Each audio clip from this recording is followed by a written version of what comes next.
Hello everyone, welcome to the Exia IAS Academy. So let's discuss important newspaper article that are relevant from exam perspectives. तो इस discussion में मैं आपको जो चीज़ें रेलेवेंट रहेंगी एग्ज़ाम पर्सपेक्टिव से उसका समरी बताऊंगा, चीज़ों को इन ब्रीफ समझाने की कोशिश करूंगा ताकि आप चीज़ों को जब पढ़ें, जो पीडीएफ है उसको पढ़ें तो चीज़ें आपको बेटर समझ में आए। ये जो भी एनालिसिस है UPSC as well as different state PCS का जो ऑफिशियल सिलेबस है उसके हिसाब से है। इसी के साथ जो पास्ट ईयर के क्वेश्चन पेपर है across different state PCS as well as आपका यूपीएससी का प्री का मेंस का, उसमें जो ट्रेंड रहा है पिछले आपके 20-25 सालों में, किस तरीके से क्वेश्चन पूछा जाता है, जो लैंग्वेज होता है कोई क्वेश्चन पूछने का, उस हिसाब से मैं चीज़ें आपके समक्ष प्रस्तुत करूंगा और चीज़ों को आपका लिंक करने की कोशिश करूंगा कि किस तरीके से आप एग्ज़ाम के लिहाज से चीज़ों को पढ़ें। हर चीज़ एग्ज़ाम में काम आएगा। कुछ भी आप पढ़ते हैं, कोई भी आर्टिकल, किसी ना किसी तरीके से आप उसको डिफरेंट डायमेंशन में मेंशन कर सकते हैं।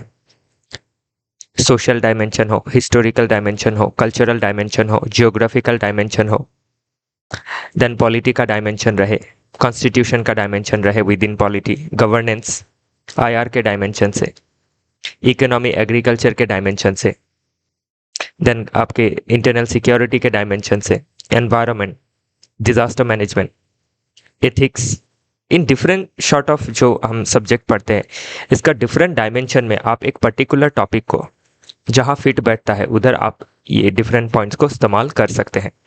इसलिए एग्ज़ाम क्या है, मैं नहीं मानता हूँ कि एग्ज़ाम बहुत ज़्यादा टफ है। हाँ, टाइम डिमांडिंग है, हार्ड वर्क आपको ज़्यादा करना है। हार्ड वर्क इट मीन्स आपको पढ़ना ज़्यादा है, कंसिस्टेंसी मेंटेन करनी है, और जो स्मार्ट वर्क होता है, जो चीज़ें आप पढ़ते हैं उसको किस तरीके से स्मार्टली आप क्या करेंगे मेंस में लिखेंगे, और प्रीलिम्स में किस तरीके से आप स्मार्टली क्या करेंगे, चीज़ों को कैलकुलेटेड गैस करेंगे विद योर एग्जिस्टिंग नॉलेज। तो आप बहुत सारा जब चीज़ें पढ़ेंगे न्यूज़पेपर से आपका फाउंडेशन कवर करने के बाद, तो चीज़ें आपके लिए आसान बनती जाएगी। आपको पता लगते जाएगा कि क्या पढ़ना है, क्या नहीं पढ़ना है, और जो भी पढ़ना है उसको किस तरीके से, किस लेवल पे, कौन से डेप्थ में उसको पढ़ना है। तो चलिए एनालिसिस को स्टार्ट करते हैं। इससे पहले एडवर्टाइजमेंट का अनाउंसमेंट है। एडमिशन ओपन है एक्सआईएएस एकेडमी में। आप हमारे foundational as well as crash course से जुड़ सकते हैं। इसमें हम आपको डिफरेंट सॉर्ट ऑफ जो फैसिलिटीज़ है वो प्रोवाइड करेंगे। लाइक रेगुलर टेस्ट होगा, 1-on-1 मेंटोरिंग के तहत आपको पर्सनलाइज गाइडेंस दिया जाएगा। इन हाउस लाइब्रेरी फैसिलिटी भी अवेलेबल रहेगा, जिसमें आपको ऑलमोस्ट जो सोने का समय है वो छोड़ के 24/7 ही है। ओके, तो आप मेंटोर भी रहेंगे, आप उनसे डाउट क्लियर करा सकते हैं। Expert faculty and experience faculty के द्वारा गाइडेंस दिया जाएगा। कंप्रीहेंसिव सिलेबस का कवरेज प्रोवाइड करेंगे हम आपको, और कंप्रीहेंसिव स्टडी मटेरियल भी प्रोवाइड किया जाएगा। तो जो प्रिपरेशन है उसके लिए 1 साल का समय देना काफ़ी ज़रूरी है। 1 साल में हमें एग्ज़ाम पास करने के बारे में नहीं सोचना है। उस 1 साल में हमें जम के पढ़ाई करनी है, पूरा सिलेबस को कंप्लीट करना है, जो पास्ट ईयर का क्वेश्चन पेपर का ट्रेंड है उसको समझना है, उसके लिहाज से चीज़ों को पढ़ना है, और न्यूज़पेपर रीडिंग को कभी नहीं छोड़ना है। उसको कंटिन्यूअसली खुद से फर्स्ट हैंड पढ़ना ज़रूरी है। एनालिसिस आप हमारा देखते हैं, किसी और का देखते हैं, उससे क्या है, एक पैसिव लर्निंग होती है आपकी। एक्टिव लर्निंग के लिए you have to read by yourself every day, जो भी न्यूज़पेपर आप पढ़ते हैं, या फिर हमारा एनालिसिस का पीडीएफ आप पढ़ सकते हैं। क्यों? बिकॉज हम आपको इसमें न्यूज़पेपर का कटिंग प्रोवाइड करते हैं, जिससे आप फर्स्ट हैंड इसको पढ़िए। उसके बाद जो हम एक्सटेंड करते हैं बाकी चीज़ों को, उसको आप देख सकते हैं। इसमें हम एग्ज़ाम रेलेवेंस को ध्यान में रखते हुए चीज़ों को इंक्लूड करते हैं। तो आज का जो पहला आर्टिकल है ये हमारे एग्रीकल्चरल, इंडिया की एग्रीकल्चर इकोनॉमी के पॉइंट ऑफ व्यू से रेलेवेंट है।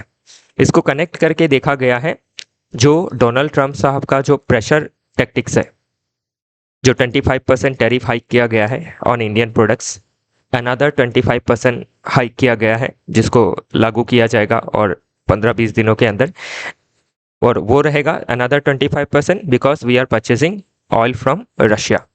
सो ये एक क्या है, उनका प्रेशर टैक्टिक्स है जो पहले से ही है।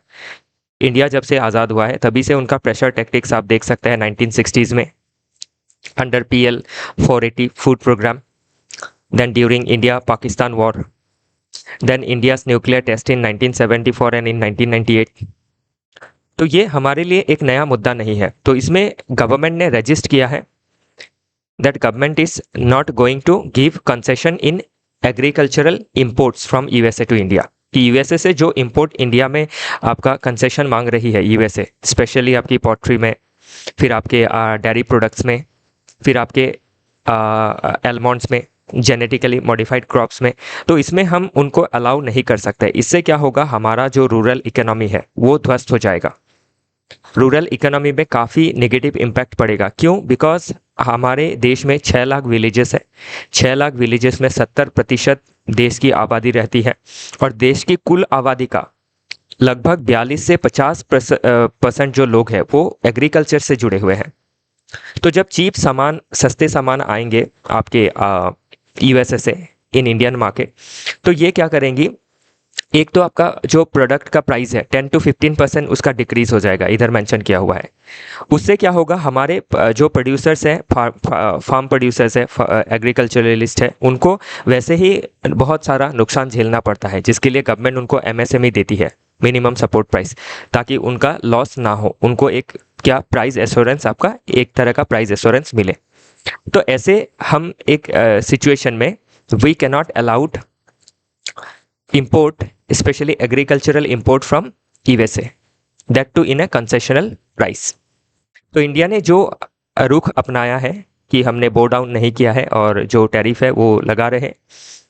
तो अभी इसमें क्या है, ज़रूरी है कि आपका 50% काम तो हमने उनको अलाउ ना करके अपने फार्मर्स का, देश के फार्मर्स का जो प्रॉब्लम है उसको सॉल्व कर दिया है। लेकिन रेस्ट जो 50% है उसको हम लोग एक्चुअल जो ग्राउंड में फार्मर्स का एम्पावरमेंट है उसको करना काफ़ी ज़रूरी है। उसके लिए नंबर 1 क्या है, रूरल लेवल पे आपके नंबर 1 एक मार्केट डेवलपमेंट करना काफ़ी ज़रूरी है। उसके साथ कम्युनिकेशन का डेवलपमेंट करना काफ़ी ज़रूरी है। फार्मर्स को क्रेडिट की फैसिलिटी देनी काफ़ी ज़रूरी है। जो आपके फार्मर्स है उनको क्लब करके फार्मर प्रोड्यूस ऑर्गेनाइजेशन जैसे ऑर्गेनाइजेशंस बना के प्रोडक्शन करना काफ़ी ज़रूरी है, क्योंकि 85% फार्मर्स है जो है स्मॉल एंड मार्जिनल है, आपके 2 हेक्टेयर से भी कम उनका लैंड है। तो इसीलिए क्या है, एक क्लब करके हम फार्मर प्रोड्यूस ऑर्गेनाइजेशन या कोऑपरेटिव्स जैसे आइडिया से जब फार्मिंग सेक्टर को डेवलप करेंगे, तो उससे क्या होगा, जो मार्जिनलाइज्ड फार्मर्स है वो एम्पावर्ड होंगे, उसके उनके पास बेटर आपकी प्रोडक्शन कैपेबिलिटी बढ़ेगी और बेटर बार्गेनिंग पावर बढ़ेगा in market, in domestic market as well as in international market. So need of the hour क्या है, जो अभी मैंने आपको बताया। इसी के साथ आपको क्या करना है, उनको बेटर क्रेडिट की facility, better seed availability, better agricultural knowledge देना काफ़ी ज़रूरी है। इसी के साथ जो नए टेक्नोलॉजीज है लाइक आर्टिफिशियल इंटेलिजेंस का इस्तेमाल करना इन एग्रीकल्चर। इसी के साथ क्या करना है, जो हमारा सप्लाई चेन है within India and outside India, that needs to be enhanced, that need to be developed so that we can empower our farmers। Okay और इसी के साथ आप और एक सेगमेंट हम देख सकते हैं, फूड प्रोसेसिंग इंडस्ट्रीज, जिससे क्या है, हमारे फार्मर्स का जो भी प्रोडक्शन है, ठीक है यूएसए नहीं खरीदता है, कोई बात नहीं है, हम उसको क्या कर सकते हैं, या फिर आने नहीं देते उनके देश में because of 50% tariff on Indian products. तो उससे हम क्या कर सकते हैं, उसको हम फूड प्रोसेसिंग के जरिए उसका सेल्फ लाइफ बढ़ा के उसको वर्ल्ड का डिफरेंट मार्केट में चैनलाइज कर सकते हैं। So this can be done in a time bound manner. Okay, तो ये अभी मेंस के लिहाज से काफ़ी इंपॉर्टेंट रहेगा। बाकी चीज़ें देखिए इसमें खोल के लिखी गई है, कोई कीवर्ड्स आपको समझ में नहीं आता है उसको भी मेंशन किया गया है, तो खुद से थोड़ा सेल्फ स्टडी कीजिएगा, जो काफ़ी ज़रूरी है to clear this examination pre mains. Okay, आगे देखते हैं। बाकी ग्रीन रेवोल्यूशन 1960 से 80s में आया, तो PL 480 प्रोग्राम के तहत या फिर फूड जो सप्लाई है उसको कर्टेल करने का जो धमकी था, उसी के बाद हमने ग्रीन रेवोल्यूशन को स्टार्ट किया और हमने आत्मनिर्भर बने फूड सेगमेंट में। तो अभी भी हम क्या कर सकते हैं, जब भी कोई एडवर्स सिचुएशन होता है उस सिचुएशन में हमें किसी के आगे गिड़गिड़ाना नहीं है, और इंडिया का ये स्वभाव नहीं रहा है, और इसीलिए इंडिया ने क्या किया, आपके जो ग्रीन रेवोल्यूशन है उसके तहत हमने फूड सेगमेंट में रेवोल्यूशनरी डेवलपमेंट हासिल की। ओके, तो उससे हमें सीख लेनी है कि हम खुद ही पहले इन ऐसे जो सिचुएशन है उससे हम निपट चुके हैं। ओके, नेक्स्ट आर्टिकल बात करता है द क्वालिटी ऑफ फ्रीडम। तो अभी ध्यान रखिएगा, क्वालिटी ऑफ फ्रीडम से अब कल हमने इंडिपेंडेंस डे सेलिब्रेट किया, तो हमें जो आपकी आज़ादी मिली 15 अगस्त 1947 में, उसके बाद जो हमारा कॉन्स्टिट्यूशन आया, कॉन्स्टिट्यूशन ने हमारे कॉन्स्टिट्यूशन ने हमें, हमारे सिटीजन को डिफरेंट शॉर्ट ऑफ राइट्स दिया, हमें आज़ादी दी। लेकिन जो आज़ादी है अभी, जो हमें पॉलिटिकल आज़ादी मिली, क्या वही आज़ादी कंप्लीट हो गया? क्या उससे हम जो क्वालिटी ऑफ लाइफ है, क्वालिटी ऑफ फ्रीडम है ऑफ एवरी सिटीजन, वो इन्हांस हो सकता है? तो आंसर है इसका नो। क्यों? आप अगर इसमें बी आर अम्बेडकर जी का जो कथन था उसको अगर आप समझना चाहे तो उन्होंने कहा था उसी समय पे कि political freedom is meaningless without social and economic freedom. तो आज के समय पे नीड ऑफ द आवर क्या है कि क्वालिटी ऑफ फ्रीडम को इन्हांस करने के लिए हमें नंबर 1 जो पॉलिटिकल फ्रीडम है उसको तो बरकरार रखना ही है, जैसे गवर्नमेंट की पॉलिसी को क्रिटिसाइज करना, गवर्नमेंट के अगेंस्ट डिसेंट लाना, ओके, या फिर आपके पीसफुल डेमोन्स्ट्रेट करना, these things are political rights और civilian rights, okay, that enhances quality of freedom, enhances our democracy, okay. लेकिन उसी के साथ हमें क्या करना है, दूसरा आपका ये है कि economic empowerment, inclusive development of every segment of population is need of the hour, it is required, ताकि हम क्वालिटी ऑफ जो फ्रीडम है उसको बढ़ा सके। अभी जो आपके भूखे हैं, जिनके बदन में कपड़े नहीं है, जो आपके स्ट्रीट में सोते हैं, तो वैसे लोगों के लिए राइट टू वोट मायने नहीं रखता है। उनके लिए आपका right to equality, equality before law, ये मायने नहीं रखता है। तो इसीलिए ज़रूरी क्या है कि देश में आपका इंक्लूसिव इकोनॉमिक डेवलपमेंट हो। तो इसके लिए गवर्नमेंट क्या कर रही है, आपके आज़ादी के समय से ही कोशिश करती आई है। जैसे आज़ादी के समय आपके प्लानिंग कमीशन के तहत डिफरेंट सॉर्ट ऑफ प्लानिंग लेना, कम्युनिटी डेवलपमेंट प्रोग्राम लेना, रूरल लेवल में डिफरेंट सॉर्ट ऑफ पॉलिसीज़ लेना, लाइक बेसिक इनकम देना, आपका MGNREGA जैसे स्कीम हो या फिर स्किल डेवलपमेंट जैसे स्कीम हो, तो इनको बेटर इंप्लीमेंट करना काफ़ी ज़रूरी है समय के साथ, और एक इवेंट डेवलपमेंट इंश्योर करना ज़रूरी है पूरे देश के अंदर। और इसी के साथ जो आपका इकोनॉमिक लेवल पे हम जो न्यू लिबरलिज्म देख रहे हैं by the developed Nations like USA, जो इम्पोज कर रहा है टैरिफ और हमारे डोमेस्टिक इकोनॉमी को इम्पैक्ट करने की कोशिश कर रहा है, जिससे हमारा क्या है, हमारे देश का, हमारे देश की सोवरेनिटी का, इकोनॉमिक सोवरेनिटी के ऊपर आपका एक आप क्या कह सकते हैं कि एक शॉर्ट ऑफ थ्रेट है। तो इसीलिए हमें क्या करना है, to enhance quality of freedom, हमें सिर्फ पॉलिटिकल फ्रीडम पे ध्यान नहीं देना है, we have to focused on economic freedom as well as social freedom, ताकि सोसाइटी में आपके जो डिफरेंसेस है that need to be addressed, like gender discrimination, like discrimination against LGBTQ community, okay, that discrimination against person with disability, discrimination against SC ST OBC women, so these need to be addressed, okay. So हमें अगर quality of freedom को enhance करना है, then we have to think in 3-4 dimensions. Firstly, that political dimensions that we have already achieved,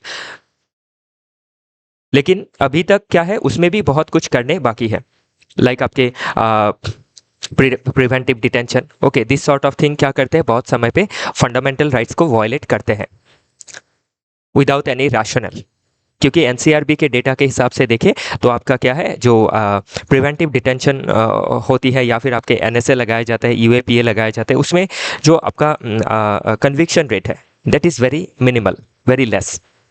it means state machinery is using arbitrary power to curtail freedom, civilian freedom, political freedom। तो वो चीज़ें हमें समझनी ज़रूरी है। Economy के segment में बताया, सोशल सेगमेंट में, फिर आपका एनवायरनमेंट सेगमेंट भी इसमें जोड़ना काफ़ी ज़रूरी है। अगर एनवायरनमेंट सही नहीं रहा तो जो क्वालिटी ऑफ लाइफ है पीपल का वो सही नहीं रहेगा। हम खुली हवा में सांस नहीं ले पाएंगे, पोर्टेबल ड्रिंकिंग वाटर नहीं अचीव कर पाएंगे because of pollution, environmental pollution in different way. तो उसको भी हमें टैकल करना काफ़ी ज़रूरी है। तब क्या होगा, देश का जो क्वालिटी ऑफ फ्रीडम है, सिटीजन्स का जो क्वालिटी ऑफ फ्रीडम है, दैट विल बी इन्हांस्ड। तो ध्यान रखिएगा, अभी फ्रीडम को लेके क्या है, क्वेश्चन बन सकता है द क्वालिटी ऑफ फ्रीडम के ऊपर। तो हमें आपको इन जो सेगमेंट्स है उसमें क्वेश्चन लिखना जरूरी रहेगा। तो ये जो टेम्पलेट्स इसमें मेंशन की है इसमें लिख सकते हैं। प्रीलिम्स में क्या पूछेगा आपको, ये जो आर्टिकल 14, 19, 21 है, ओके, जो 19 सिविलियन राइट्स देता है, right to freedom of speech and expression, assembly, movement. 14 equality before law and equal protection of law. Article 21 right to life and liberty, right to life with dignity. तो इसमें portable drinking water, right to breathe in clean air, ये सभी चीजें इसमें आ जाती है। तो इसीलिए क्या है, ये राइट बेस्ड अप्रोच इसमें है। राइट बेस्ड अप्रोच से काफी क्वेश्चंस पूछी जाती है। ओके, इसको ध्यान रखना जरूरी है।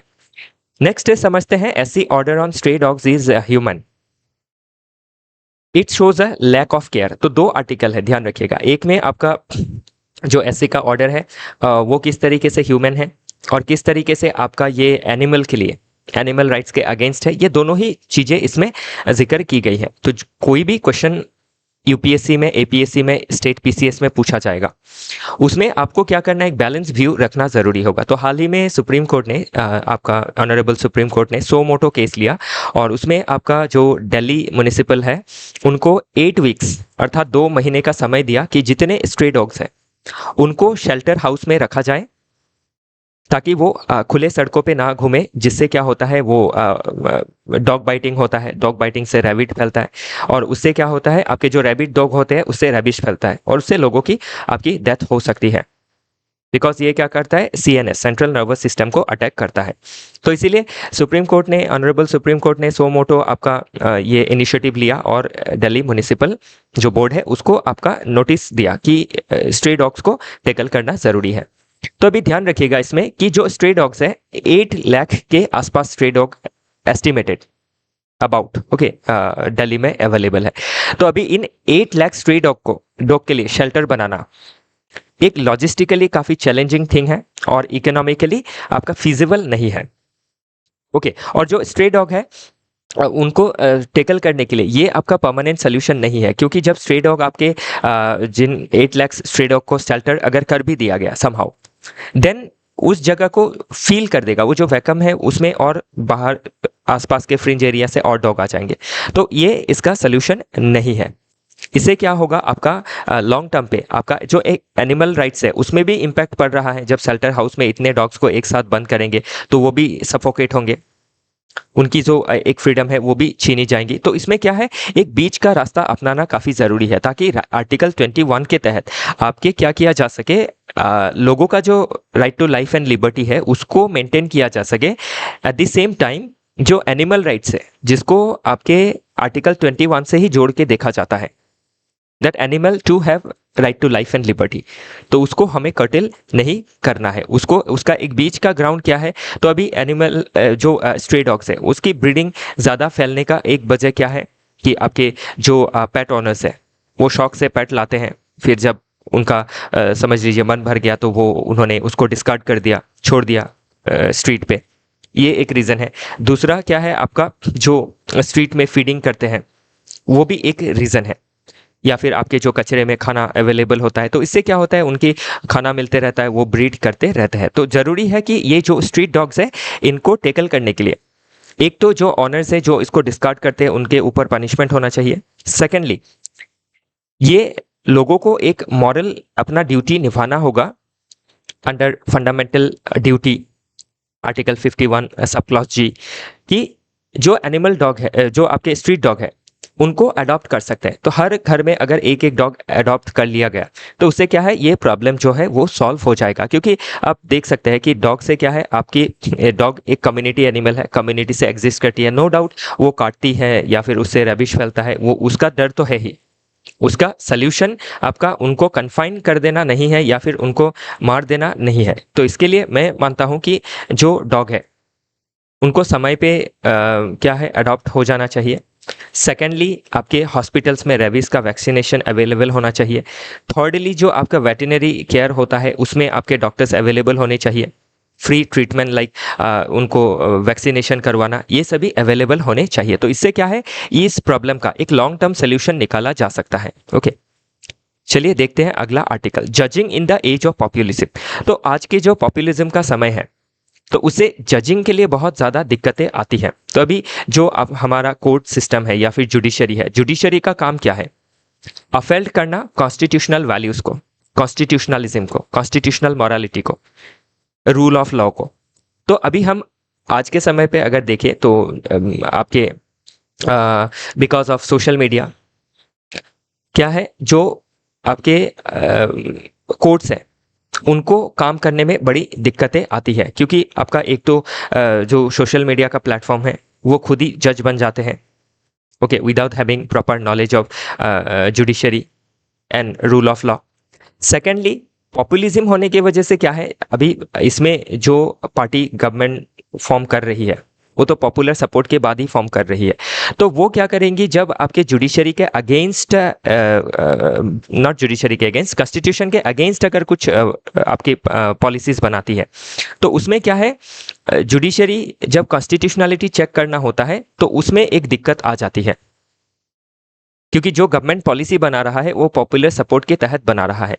तो अभी जो दो इंस्टीट्यूशन है जिसके अंदर आपका क्या है, एक क्लैश देखा गया है कि one who is favouring populism, another who is favouring constitutional morality. तो इसमें जो आर्टिकल का मेन क्रक्स है यही बताया गया है कि हमें पॉपुलिज्म में ध्यान नहीं देना है, हमें democratic values, democratic ethos, constitution की जो रूल ऑफ लॉ का प्रिंसिपल है दैट नीड टू बी एडहेयर्ड, उसको प्रोटेक्ट करना काफी जरूरी है। उसके लिए क्या है, आपके मेजोरिटी को बुरा लग सकता है, लेकिन उनको बुरा लगने से क्या है, कॉन्स्टिट्यूशनलिज्म आपका बरकरार रहेगा। उनको अच्छा लगाने गया तो सोसाइटी क्या है, लॉलेसनेस, केओस सोसाइटी में फैल सकता है। ओके, तो यही आर्टिकल का मेन क्रक्स है। तो इसके ऊपर भी क्वेश्चन पूछा जा सकता है। Okay, the judging in the age of populism comment, इस तरीके से एक 10 मार्क का क्वेश्चन बन सकता है इन 150 वर्ड्स। ओके, देखते हैं अगला article, another milestone, India must strengthen institutions. तो इसमें स्पेशली जो ऑपरेशन सिंदूर है उसमें जो माइलस्टोन हमने अचीव किया, ओके, कि आपने देखा कि हमें डिफेंस जो सेगमेंट है उसमें किस तरीके से आत्मनिर्भर भारत के पॉलिसी के तहत हमने डिफेंस में आत्मनिर्भर जो गोल है उसको हासिल किया है। लेकिन इसके साथ अभी क्या करना है, इंडिया मस्ट स्ट्रेंथन इंस्टीट्यूशंस, मतलब और डिफरेंट जो इंस्टीट्यूशंस है, वो चाहे आपकी जुडिशरी हो, लेजिस्लेचर हो, एग्जीक्यूटिव हो, ब्यूरोक्रेसी हो, that needs to be strengthen. इनको स्ट्रेंथन करना काफ़ी ज़रूरी है। स्ट्रेंथन करने के मतलब ये नहीं है कि आपका इनको पावर ज़्यादा देना या फिर आर्बिट्ररी बनाना, इनको ज़्यादा रेस्पॉन्सिबल बनाना, ताकि ये क्या कर सके, कॉन्स्टिट्यूशनल जो प्रिंसिपल है उसको फॉलो कर सके, राइट्स को प्रोटेक्ट कर सके, अपनी ड्यूटी को बेटर निभा सके।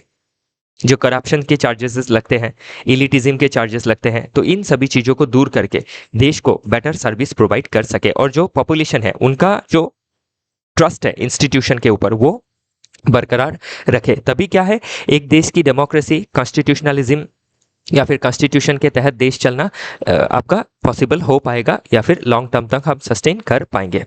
ओके, नेक्स्ट आर्टिकल बात करता है an independence day message from Red Fort. तो इसमें स्पेशली रेड फोर्ट कब बनाया, किसने बनाया, शाहजहां जो थे मुगल एम्परर, मुगल बादशाह, उन्होंने बनाया था। और उनके उसके बाद ये जो आपका रेड फोर्ट है ये किस तरीके से क्या दिखाता है, जो हमारा देश का ग्लोरी है, हमारा देश का जो वेल्थ है, हमारा देश का जो आर्किटेक्चरल आपका डिज़ाइन है या फिर स्ट्रेंथ है उसको दर्शाता है। इसी के साथ इसमें आपके बहुत सारे डार्क चैप्टर्स जो जुड़े हुए हैं, लाइक औरंगजेब के समय जो भी आपकी पॉलिसीज ली गई, ओके, सिख गुरु को आपका कत्ल करना, ओके, या फिर आपके जो फैंटिक रिलीजियस पॉलिसीज है वो लेना। तो उनके जो औरंगजेब का समय का जो डार्क समय है उसको भी इसमें हम क्या कर सकते हैं, रिमेंबर कर सकते हैं। इसी के साथ आपके जो आज़ाद हिंद फौज के जो फोर्स के जो आपके सोल्जर्स थे जो पकड़े गए थे, जिनका ट्रायल क्या हुआ था, आपका रेड फोर्ट में ही हुआ था, उसके बारे में जिक्र किया गया है। ओके, इसी के साथ आज़ादी के बाद किस तरीके से क्या है, हमारी देश की जो धरोहर है, हमारा देश का जो आपका ग्लोरी है, उसको किस तरीके से हमारे जो पीएम साहब है वो हर साल प्रेजेंट करते आए हैं, उस चीज़ के बारे में इसमें मेंशन किया गया है। तो इस आर्टिकल में सीधा सीधा आपको मेंस के लिहाज से नहीं तो भी प्रीलिम्स के लिहाज से बहुत सारी डिटेल्स आपको इसमें प्राप्त हो जाएंगी। ओके, तो ये काफ़ी इंपॉर्टेंट रहेगा फ्रॉम प्री पर्सपेक्टिव। इसके बाद नेक्स्ट आर्टिकल बात करता है इंडिया सक्सेस फॉर्मूला एंड्योर्स। तो हमारा जो सक्सेस फॉर्मूला रहा है सिंस 1947 15th ऑफ अगस्त, पहला तो जो हमने कॉन्स्टिट्यूशन फ्रेम किया, जो एक इंक्लूसिव कॉन्स्टिट्यूशन है, जो डेमोक्रेसी को डेडिकेटेड है, क्योंकि कॉन्स्टिट्यूशन का पूरा जो पावर है वो पीपल से ही आता है। हमारा कॉन्स्टिट्यूशन बिलीव करता है इन पॉपुलर सोवरेनिटी, इन रिपब्लिकनिज्म, इन सेकुलरिज्म। तो वो हमारा पहला आपका सक्सेस है कि हमने एक क्या किया है, आपका strong democracy, strong rule of order को स्टैब्लिश किया है। सेकेंडली, जो इकोनॉमी के डेवलपमेंट के सेगमेंट में देश ने किस तरीके से आपकी जो दुविधा थी, जो आपका रैम्पेंट एक्सप्लॉयटेशन की वजह से देश में आपका जो दुविधा था, उसको किस तरीके से प्लानिंग के जरिए हर 5 साल में डेवलप करने की कोशिश की। फिर 1991 में जो आपका न्यू इकोनॉमिक पॉलिसी लिया गया, एलपीजी रिफॉर्म्स, उसके बाद आज के समय पे जो हम आत्मनिर्भर भारत का जो गोल को अचीव करना चाह रहे हैं, और जो अमृत काल है, मतलब आज़ादी के 100 साल तक का जो समय है, उस समय हम ऐसे जो भी चीज़ें हैं, जो सक्सेस फॉर्मूला है, उसको कंटिन्यू रखें, ताकि हम क्या कर सके, जो इम्प्रूवमेंट है हमारी वो आपकी हॉल्ट ना हो, और बाय 2047 इंडिया एक विकसित भारत बने। और इंडिया का जो गोल है, कॉन्स्टिट्यूशनल गोल है, सोशल गोल है, उनको हम फुलफिल कर सके।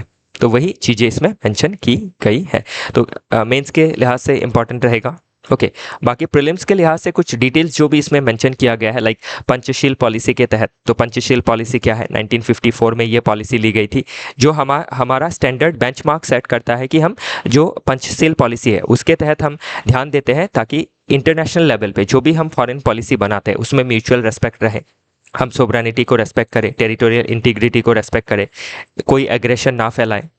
फिर बॉम्बे प्लान के बारे में बात कर रहा है कि किस तरीके से हमारे जो एंटरप्रेन्योरशिप का जो आपका नेसेंट स्टेज में डेवलपमेंट था, तो बॉम्बे प्लान किसने बनाया था, बॉम्बे के जो आपके उस समय के कैपिटलिस्ट थे, ओके, टाटा फैमिली हो, बिरला फैमिली हो, इन्होंने मिलके, तो बॉम्बे प्लान के बारे में पूछ लिया जा सकता है। तो ये हमारे देश के इंडस्ट्रियलाइजेशन के लिए ये पहला प्लान था, बॉम्बे प्लान, जिसने कहा था कि आपके देश में प्राइवेट इंडस्ट्री की ग्रोथ के लिए गवर्नमेंट को बेटर प्लानिंग लेना काफ़ी ज़रूरी है, क्योंकि जब तक आपका जो देश का इंफ्रास्ट्रक्चर है वो डेवलप नहीं होगा, credit facility, banking system develop नहीं होगा, तब तक इंडस्ट्री का फ्लोरिशमेंट नहीं हो सकता है। तो बॉम्बे प्लान क्या है, ये सभी पूछे जा सकते हैं। ओके, ध्यान रखिएगा। तो इसी के साथ आज का जो एनालिसिस है वो समाप्त होता है। कल फिर मिलेंगे डिफरेंट आर्टिकल के साथ। आई होप चीज़ें आपको बेटर समझ में आई है। कोई डाउट रहता है तो आप हमारे कमेंट सेक्शन में बता सकते हैं। आज के लिए इतना ही। हमसे जुड़े रहने के लिए आप सभी का बहुत बहुत धन्यवाद।